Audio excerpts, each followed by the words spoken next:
Good morning, kapatatas! Nagko-commute ka rin ba? Kung oo, narito ang 5 na advice na pwede namin maipayo sa'yo para naman di ka mabore sa pagbiyahe.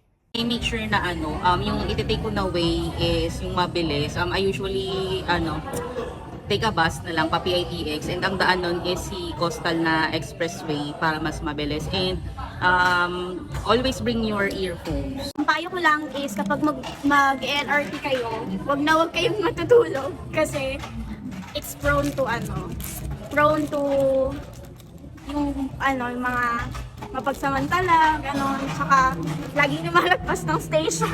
Gumising na ng maaga. Tapos pag yung traffic, tanggapin mo na lang na traffic. Mag-headset ka, mag-music ka, ganun.